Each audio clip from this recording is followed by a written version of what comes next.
Amada Iglesia, estamos nuevamente transmitiendo desde el templo en calle Chevers. Hemos pasado acá en Viña fase 2 y por tanto ya podemos grabar acá, aunque esta grabación que estamos efectuando ahora no es en vivo, no es día domingo, ahora yo estoy grabando en realidad el día viernes, porque nos permiten salir de lunes a viernes. Ahora bien, cuando pasemos a fase 3, la idea es también poder transmitir el mismo día domingo. Por ahora, mientras ya estamos en fase 2, al menos en esta comuna y probablemente en otras comunas están más avanzados, la verdad es que los queremos invitar a que ustedes los días domingos para ver la transmisión se junten con otros hermanos en sus casas. Porque es tan importante congregarnos.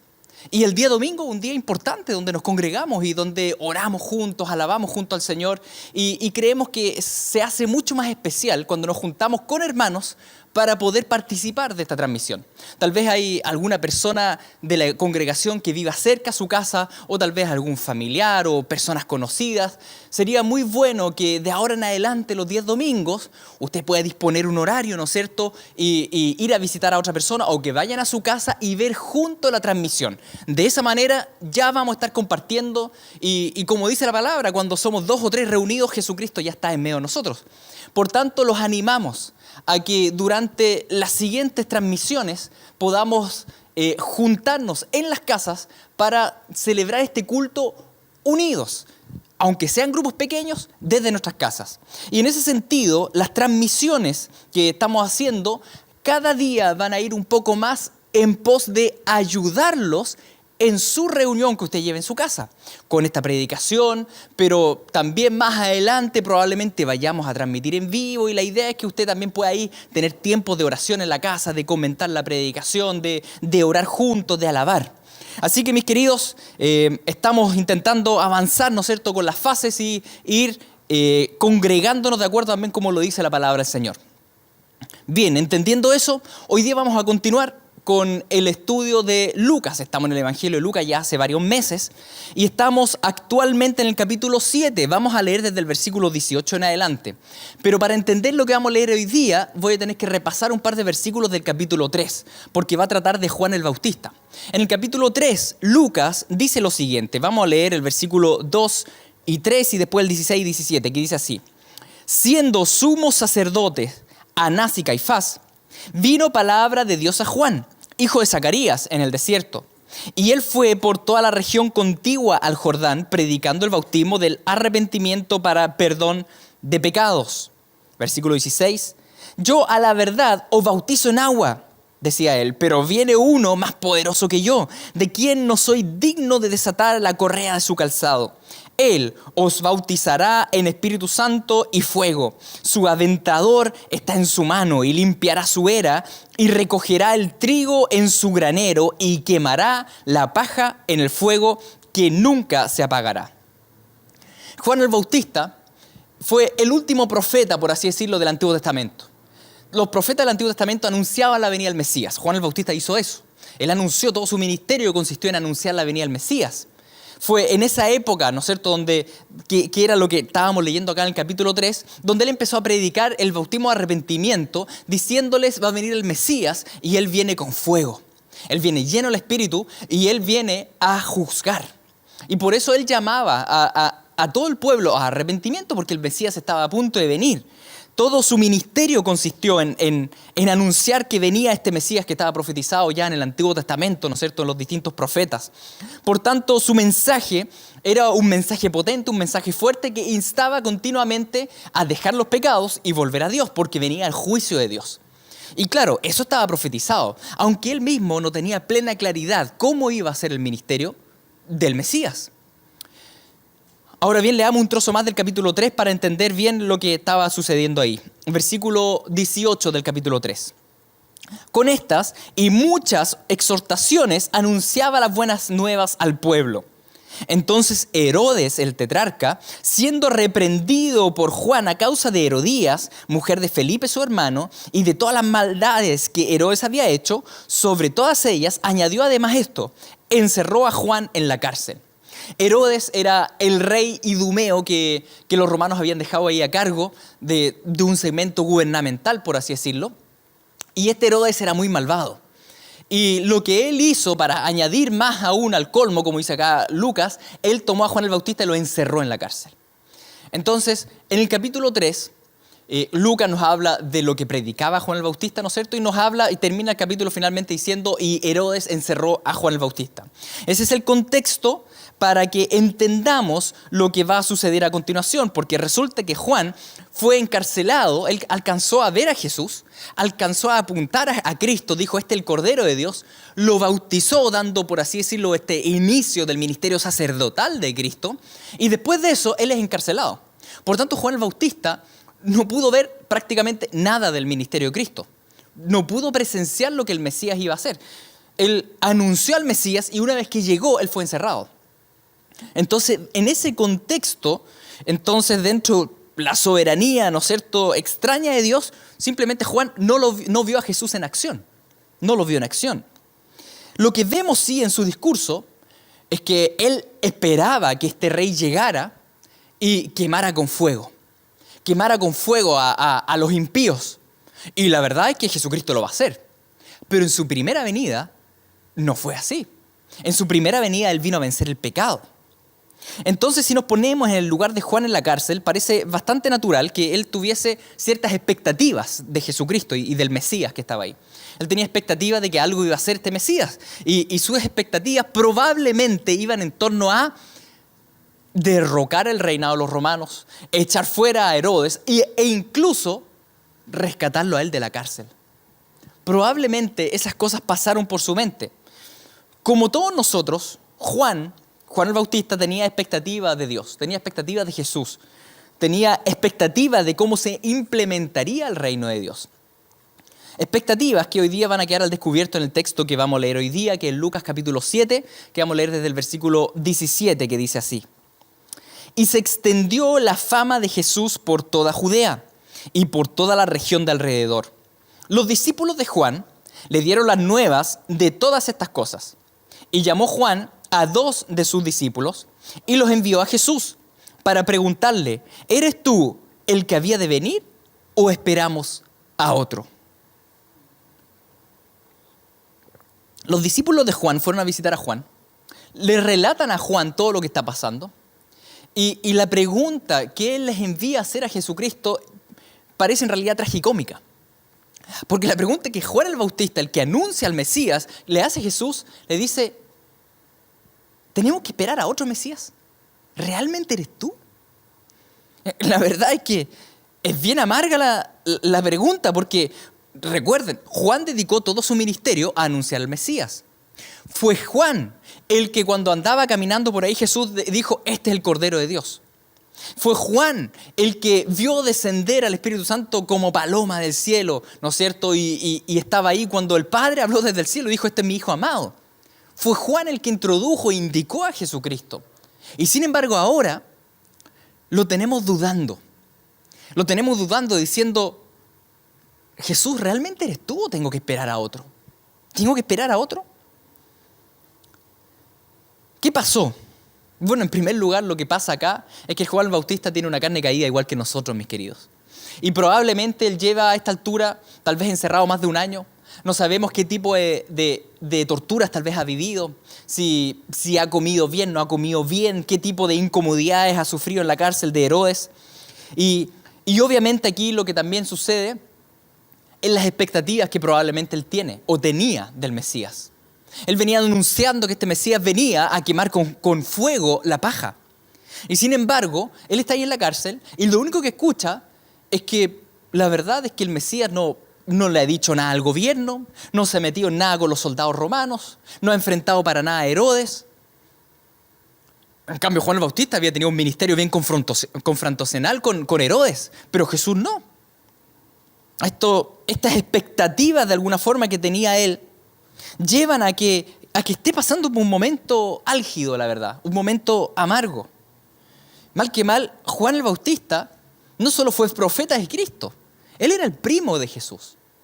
No sabemos si ellos de chicos se conocieron o cómo fue su vida, pero de que era pariente, era pariente. ¿Qué expectativas podría haber tenido? Tal vez incluso tenía la expectativa de que este Mesías lo liberaría a él. Si él era siervo del Dios Altísimo, él era profeta. Él era primo de Jesús, profeta de Cristo. ¿Cuáles podrían haber sido las expectativas que tenía él? Probablemente expectativas que también nosotros hubiésemos tenido. ¿Cómo hemos estado tú y yo con nuestras expectativas respecto a Dios? ¿Has luchado en tu corazón con pensamientos de amargura con Dios porque el Señor no ha hecho lo que en realidad tú esperabas que Él hiciera? Y tal vez surge este pensamiento de, Señor, ¿por qué tú permites esto si yo soy tu hijo? Si yo soy tu siervo. ¿Por qué, Señor? ¿Por qué no me salvaste de esta caída? Señor, ¿por qué no sanaste a tal persona? Señor, ¿por qué no evitaste nuestro colapso familiar? ¿Por qué Señor, ¿por qué permitiste que quebrara económicamente? Señor, ¿por qué? ¿Por qué no me salvaste de esta estafa? O Señor, ¿por qué no permitiste que yo llegara antes que muriera este familiar? Y empiezan a surgir estas preguntas de alguna forma de cuestionar a Dios. Es porque nuestras expectativas de lo que pensábamos que Dios iba a hacer, tal vez no se han visto cumplidas. Y eso nos tiene quizás en un punto como Juan el Bautista, con cierta amargura. ¿Cuáles son tus expectativas? Incluso hoy día, donde se está votando el plebiscito, ¿cuáles son tus expectativas de Dios? ¿Cuáles son tus expectativas? Al igual que Juan, tenemos expectativas de Dios. Y al tener expectativas que de repente no vemos cumplidas, tal vez nos hemos enojado con el Señor. Y eso nos ha llevado de alguna forma, incluso a pecar en distintas áreas. Tal vez tus expectativas del Señor, tú decías, Señor, ¿por qué no me das una pareja? Estoy solo y estoy esperando y todavía no encuentro pareja. Y mientras estás en la espera, finalmente te enojas con el Señor y dices, ya, Señor, no voy a esperar más. Y te unes en yugo desigual con alguien que no es creyente. Y esa expectativa no cumplida de tu deseo, lo usas como pretexto para pecar. O tal vez tú has dicho, Señor, ¿por qué no me das el dinero que necesito ahora? Señor, lo necesito ahora si tú conoces mi situación. ¿Sigo esperando, Señor, o no sigo esperando? Y tal vez en todo ese proceso de expectativas que no están siendo cumplidas, finalmente dices, Señor, me enojé y voy a robar nomás en el trabajo. O voy a hacer este engaño. Recurrir al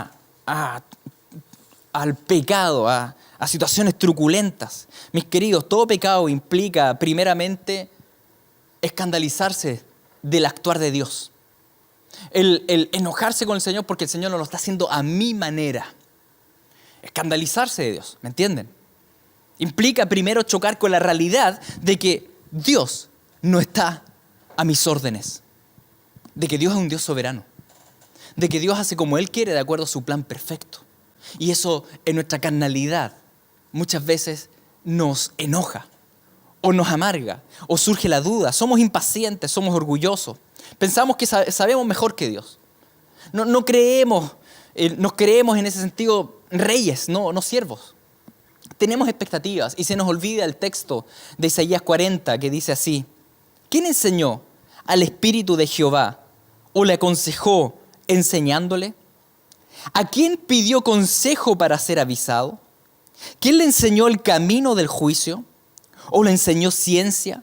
¿O le mostró la senda de la prudencia? He aquí que las naciones le son como la gota de agua que cae del cubo, y como menudo polvo en las balanzas le son estimadas. He aquí que hace desaparecer las islas como polvo.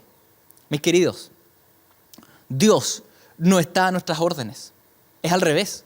Toda la creación está a las órdenes de Dios. Dios no está a tus órdenes, o a mis órdenes, o a mis expectativas. El Señor no funciona a base de nuestras expectativas. Nosotros somos polvo de la tierra. Las naciones le son como una gota de agua, dice Él. Las naciones le son como una gota de agua. Él es eterno. Él es el creador que está sentado en el trono. Y tenemos a Juan el Bautista en esta situación crítica, donde está mal, ¿no es cierto? Está en la cárcel y está emocionalmente afectado. Y incluso él que anunciaba al Mesías dice, Jesús, ¿tengo que esperar a otro Mesías? ¿Tengo que esperar a otro Salvador? Es una pregunta que muchas veces nos hemos hecho nosotros, mis queridos. Y que Jesucristo, con mucho amor, le contesta a Juan el Bautista. Le contesta a él. Él podría haberlo reprendido de una forma más severa, pero la verdad es que Jesús le responde de esta manera. En Lucas, continuamos leyendo, Lucas 7, 21. Dice así: en esa misma hora sanó a muchos de enfermedades y plagas y de espíritus malos, y a muchos ciegos les dio la vista. Y respondiendo Jesús les dijo: id, haced saber a Juan lo que habéis visto y oído. Los ciegos ven, los cojos andan, los leprosos son limpiados, los sordos oyen, los muertos son resucitados, y a los pobres es anunciado el evangelio. Bienaventurado es aquel que no haya tropiezo en mí. El término griego ocupado ahí en esta última frase, que no haya tropiezo en mí, en realidad es escandalizo. De donde proviene nuestra palabra en castellano, escandalizarse. Bienaventurado el que no se escandalice de mí, el que no se escandalice de lo que yo estoy haciendo, el que no haya tropiezo en mí. Juan le preguntó: ¿eres tú el Mesías? Y la verdad es que Jesús le responde fuertemente, claramente le dice: bienaventurado el que no se escandaliza de mí. El que no se escandaliza de mí. Claramente el proceder de Jesús no era lo que Juan el Bautista había esperado. No estaba haciendo lo que él esperaba. Pero Jesús, en vez de ser condescendiente con su primo y profeta, él responde de una manera que la verdad es que asombra al menos en dos puntos que quiero trabajar ahora. El primer punto que asombra en su respuesta es que su respuesta para animar a Juan en su crisis de expectativas fue con la palabra de Dios. Porque aquí lo que Jesús está citando en realidad es un texto de Isaías.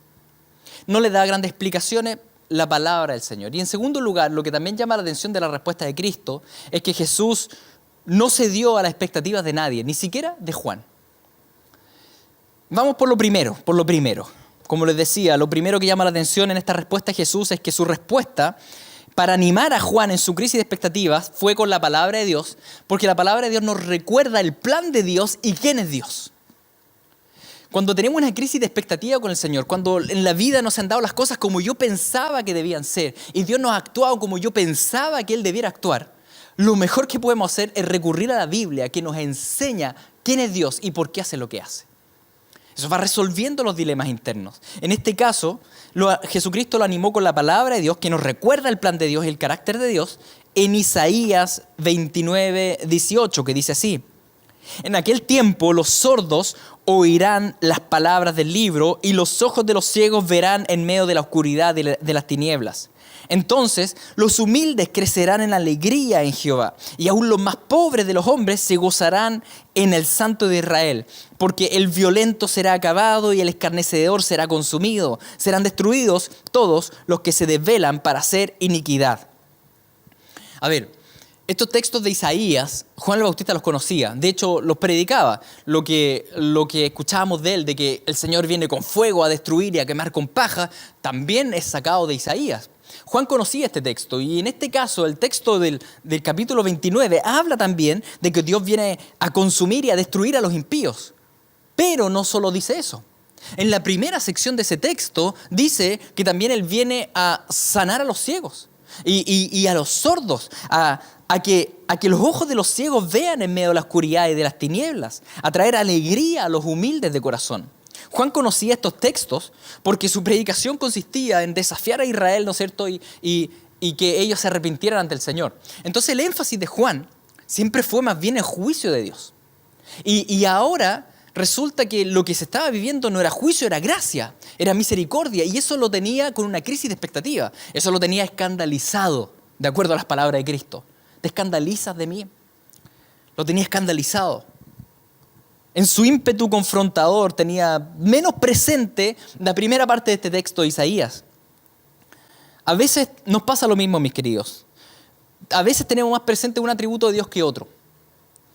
Por ejemplo, nos escandalizamos tal vez de Dios cuando Él actúa con justa ira santa y destruye a alguien.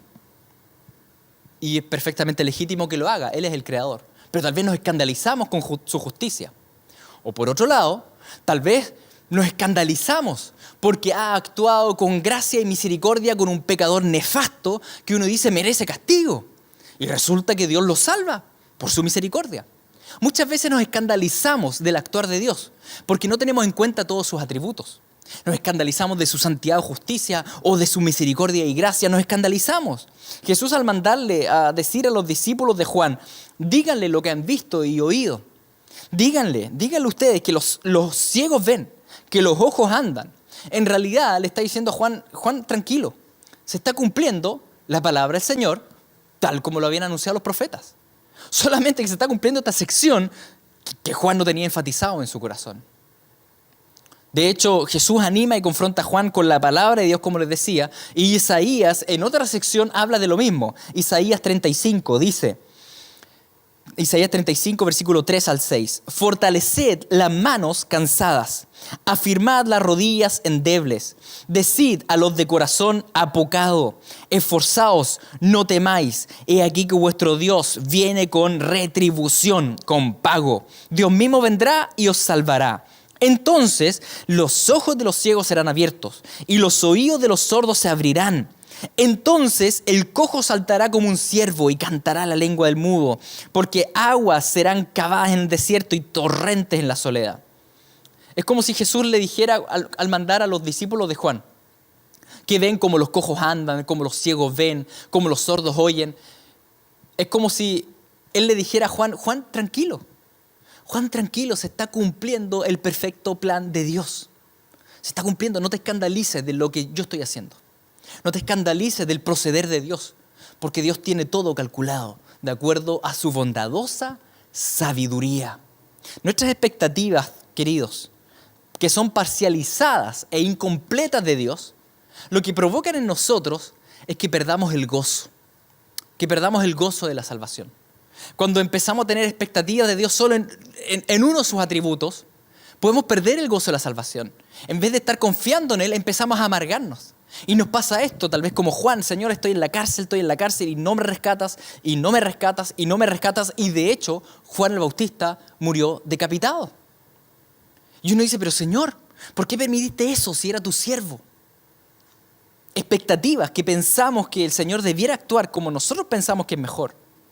Nos quita el gozo de la salvación, el gozo de lo que Dios está haciendo. Al solamente centrarnos en lo que queremos ver, en aquello que nosotros realmente tenemos toda la esperanza que Dios haga eso, al centrarnos en una sola área y al no verse cumplidas las expectativas, nos enojamos con el Señor. Es la misma palabra del Señor, mis queridos, la que nos recuerda el panorama amplio de Dios y sus atributos. Y cuando leemos la palabra y leemos los distintos textos, nos damos cuenta que en realidad el Señor no solo es justo, Él también es amoroso. Y no solo es amoroso, Él también es santo. Y Él también es misericordioso y bondadoso y soberano y sabio. Y por tanto uno empieza a confiar en Él. Porque el panorama es más amplio de lo que pensábamos. Es más amplio. La Biblia nos recuerda, queridos, que Dios no es solo amor y perdón, Él también es santo y fuego consumidor. La Biblia nos recuerda que Dios es soberano, es trascendente y al mismo tiempo misericordioso e inmanente. Por tanto, cuando estamos frustrados, porque Dios no actuó como esperábamos que actuara, debemos recurrir a la palabra del Señor y aprender más de Él. Y nos vamos a dar cuenta que en realidad podemos estar tranquilos. Podemos estar tranquilos. Amada iglesia, hoy día es día de plebiscito. Y tal vez tú tienes muchas expectativas con este plebiscito. O tal vez no tienes ninguna expectativa con el plebiscito. Pero alguna expectativa probablemente debes tener con respecto a Dios y su actuar. Y tal vez estás orando y dices, Señor, te pido por esto, o Señor, yo te pido por esto otro. Yo les ruego que entendamos en este tiempo de plebiscito y de todo lo que está pasando, que podemos confiar en el Señor. Tranquilos, nos dice el Señor, tranquilos. Yo estoy actuando, dice el Señor.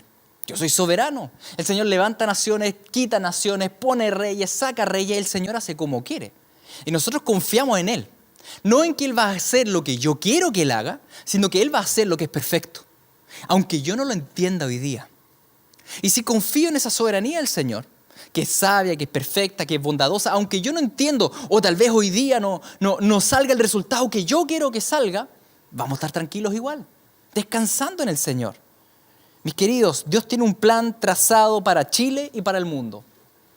Sea cual sea el resultado de la votación de hoy, recuerda que esta nación está en las manos del Rey de Reyes, Jesucristo. Él hará como Él quiere, que ningún resultado te robe el gozo de la salvación. Simplemente confiamos en Él, que sea como Él quiera, mis queridos. Volviendo entonces a la respuesta de Jesús, a Juan.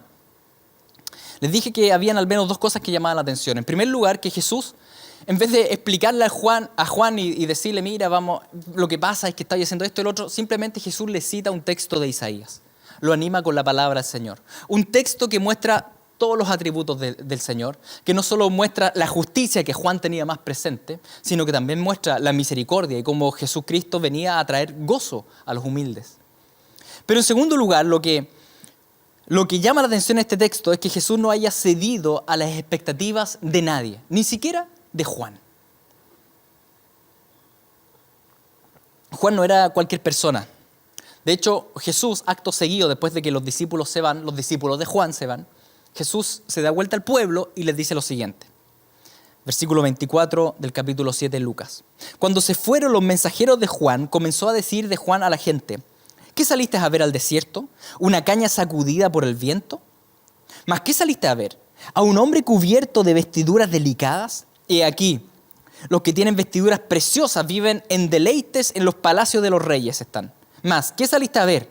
¿A un profeta? Sí, os digo, y más que profeta. Este es de quien está escrito, he aquí, envío mi mensajero delante de tu faz, el cual preparará tu camino delante de ti. Os digo que entre los nacidos de mujeres no hay mayor profeta que Juan el Bautista. Dentro de las mismas palabras de Cristo, lo que Él le dice al pueblo, Él le dice, miren, Juan el Bautista es el mayor profeta de todo el Antiguo Testamento. En realidad Juan el Bautista estaba concluyéndolo, ¿no es cierto? Dice, es el mayor. Y claro, Juan el Bautista le tocó precisamente anunciar personalmente al Mesías, presentarlo. Todos los profetas anteriores lo anunciaron con siglos de antelación, pero Juan el Bautista lo anunció él mismo, ahí, en vivo. Y Jesús dice, Él es del quien habla el texto bíblico, y en realidad está citando ahí Malaquías, ¿no es cierto? Y dice, Él es este. Por tanto, fíjense, Jesús tenía en alta estima a Juan el Bautista y decía, este es el mayor profeta de todos. Más aún, sabemos que Juan el Bautista, como les decía, era familiar de él y sabemos que Jesús amaba a Juan el Bautista. Mezclen todos esos factores, ¿no es cierto? Mezclen todos esos factores y ¿cómo reaccionarías tú o yo si de repente sabemos que ese que es tu profeta, tu pariente, tu amigo, opina mal de ti y duda de ti? Y te manda a decir con otros, te dice, oye, ¿qué estáis haciendo? En lo concreto eso estaba diciendo Juan, ¿no es cierto? ¿Esperamos a otro? ¿Qué estáis haciendo? Es decir, emocionalmente debe ser intenso, ¿no es cierto? Si les ha pasado, si me ha pasado, nos damos cuenta que sí, claramente afecta. Pero resulta que Jesús no cedió en nada en su camino. No vemos ninguna pizca de condescendencia con la opinión de Juan. Jesús, claro, amaba a Juan el Bautista, era una persona, ¿no es cierto?, que probablemente sentía un afecto entrañable, como siente por todos nosotros Cristo, no era indiferente a él, pero aún así, nos vemos en el texto bíblico que Jesús haya ido a visitarlo a la cárcel siquiera. Jesús vino a cumplir la misión del Padre. Juan el Bautista está opinando mal de él y nos vemos que Jesús cambia el plan porque Juan está opinando. Nos vemos que vaya a la cárcel, nos vemos que lo vaya a rescatar. Jesús simplemente hace lo que el Padre le mandó a hacer. Mis queridos, de Jesús aprendemos esto, que nosotros no estamos para cumplir las expectativas de los demás. Nosotros estamos para cumplir la voluntad del Señor. ¿Cuántas veces nos ha pasado esto, mis queridos? Jesús no buscó ser políticamente correcto y no cedió a las expectativas de nadie. ¿Cuántas veces me he visto, yo mismo, ¿no es cierto?, muchas veces actuando por las expectativas de la gente, por lo que opina esta persona, tal persona, tal vez lo que opina un ser querido y me da una opinión, o un ser no querido y me da su opinión. Y muchas veces vamos escuchando y empezamos a movernos de acuerdo a las expectativas que los demás tienen de nosotros. Y eso resulta en un gran desastre, porque obviamente cada persona tiene expectativas personales.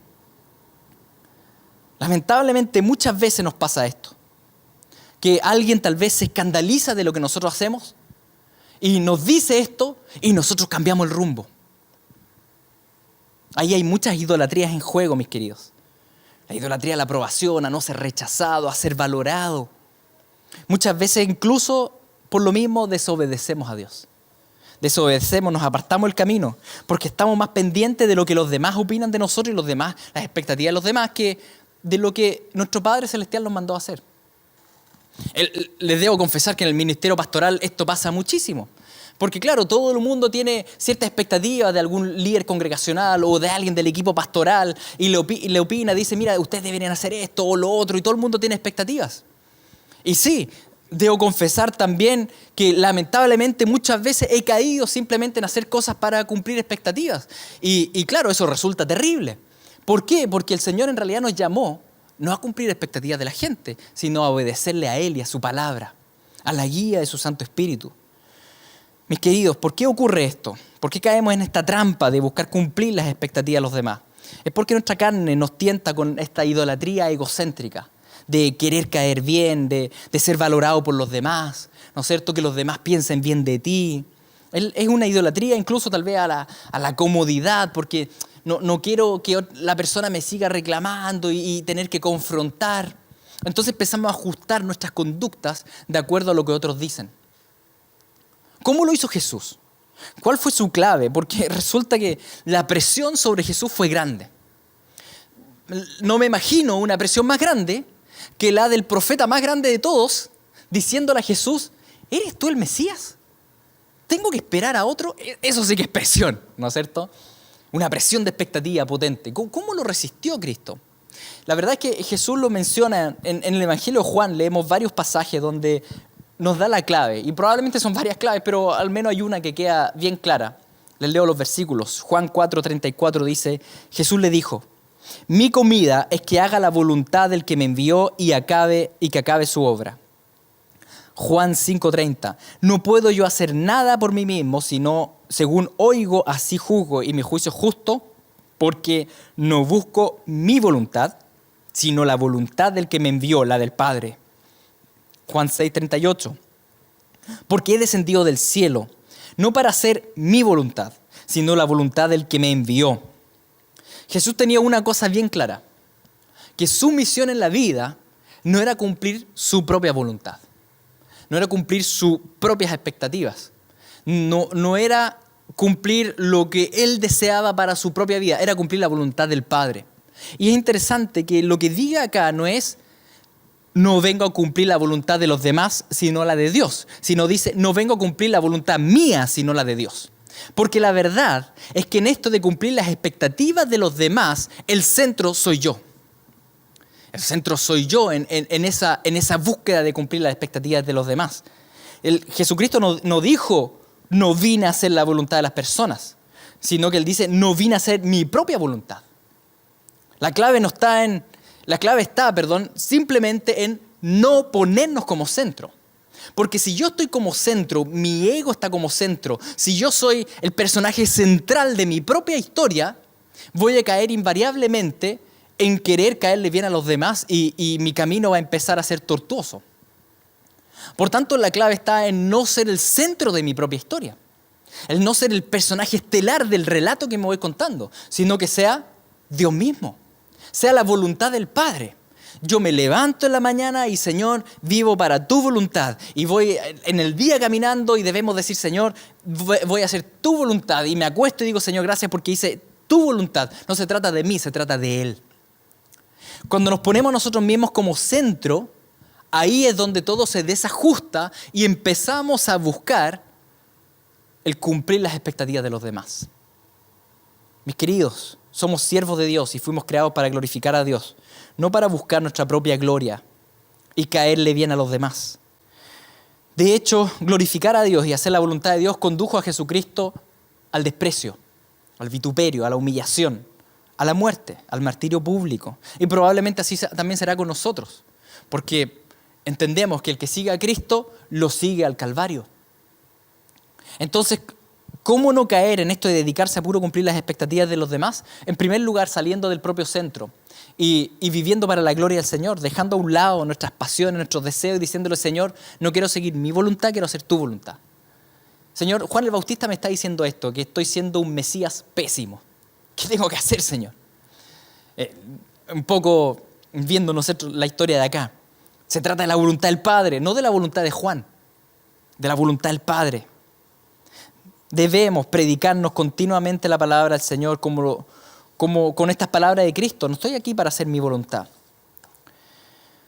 Ahora bien, ojo, no quiero que me malentiendan. Cuando estoy hablando de no cumplir las expectativas de nadie, ¿no es cierto? No hacer la voluntad de los demás, sino la de Dios, con esto tenemos que poner mucho cuidado con no ser arrogantes y testarudos. Porque también puede ser, ¿no es cierto?, que los demás me están dando buenas opiniones o me están confrontando por mi pecado y yo no los tomo en cuenta y digo, no, yo no vengo a cumplir la expectativa de nadie, y en realidad es orgullo, es arrogancia, es testarudez. No estoy hablando de eso. No es el tema de hoy, ¿ya? Pero se los digo, ya no es eso. La Escritura nos insta a buscar consejo. La Escritura, ¿no es cierto?, nos insta a escuchar la amonestación del pueblo de Dios, las exhortaciones. Esto no es un camino solitario. No estamos hablando de ese tema. Estamos hablando más bien de esta idolatría interior que va surgiendo cuando empezamos a vivir en pos de las opiniones de los demás y no en pos de la palabra del Señor. Obviamente, la línea es bien fina entre esos dos temas, ¿no es cierto? Y está en el corazón, está en el mundo interior, los pensamientos. Pon mucho ojo. No vaya a ser que en realidad no estás pescando, ¿no es cierto?, la opinión de nadie, pero por arrogante, ¿ya? Ese es otro tema. No es el tema de las expectativas que estamos hablando hoy día. Entonces, mis queridos, ya finalizando la predicación de hoy, repasando un poco. Punto número 1. ¿Qué expectativas has tenido de Dios y que Él no ha cumplido? Como Juan el Bautista, que se escandalizó del ministerio de Cristo porque no era como Él había pensado. ¿Te ha pasado a ti? Si te ha pasado, ¿cómo lo has enfrentado? No te frustres con el Señor. El Señor siempre hace todo bien. Aunque te parece que lo ha hecho mal en algunos aspectos en tu vida, el Señor siempre hace todo bien. Él tiene todo perfectamente diseñado. Cuando algún día estemos en el reino de los cielos, tú vas a mirar el cuadro completo y vas a decir, es perfecto. Es perfecto. Y un cuadro perfecto, para que esté bonito, igual necesita lados oscuros con sombras, ¿sí? Pero el cuadro entero es perfecto. Es perfecto. Anímate leyendo la Biblia. Pues la Biblia te va a enseñar. El Espíritu Santo te va a guiar ahí a entender todos los atributos de Dios y confiar en el plan de Dios, en su plan. Él es justo, Él es amoroso, Él es santo, misericordioso, Él es sabio. Pase lo que pase, mis queridos, con este país. Pase lo que pase con este mundo. Recuerda que Dios es sabio. Recuerda que Dios es bueno. Recuerda que Dios es justo, que Dios es santo. Por otro lado, tu vida ha girado en torno a cumplir las expectativas de los demás. Tu vida ha girado en torno a cumplir las expectativas de tus papás, de tus hermanos, de tu familia, de tus vecinos, de las amistades, de tus líderes en la iglesia, de tus compañeros de trabajo. Mis queridos, ojo con eso. Ojo con eso. Nuestro objetivo central tiene que ser vivir para el Señor y cumplir su voluntad. Y con esto, como les decía antes, no estoy hablando con ser un arrogante, ¿no es cierto?, testarudo y no escuchar a nadie. Estoy hablando de que lo que nosotros hagamos estemos realmente seguros de que es lo que Dios quiere. No lo que simplemente los demás quieren. Es lo que Dios me está diciendo a mí por medio de su palabra, guiado por el Espíritu Santo. Así que, mis queridos, en este día analicemos las expectativas que tenemos hacia Dios y cómo manejamos las expectativas que los demás tienen hacia nosotros. Oremos. Padre Santo, te damos gracias. Y en este momento te pedimos perdón si hemos estado tal vez enojados contigo, amargados, frustrados, pasando por un bajón emocional porque no actuaste como nosotros queríamos que actuaras. Perdónanos, Señor. Perdónanos si somos polvo de la tierra, somos una gota de agua, Señor. Y tú eres tan perfecto y tú eres santo. En este día reconocemos tu santidad y tu grandeza y todo lo que tú haces es perfecto, Señor. Aunque yo no lo entienda, no queremos cuestionarte. Simplemente queremos descansar en ti. Ayúdanos simplemente a descansar en ti y vivir tu voluntad. No vivir en nuestra vida la voluntad de los demás, sino que tu voluntad, Señor. Que tú seas el supremo y el Dios altísimo en nuestra vida, en nuestro corazón. En el nombre de Jesús. Amén.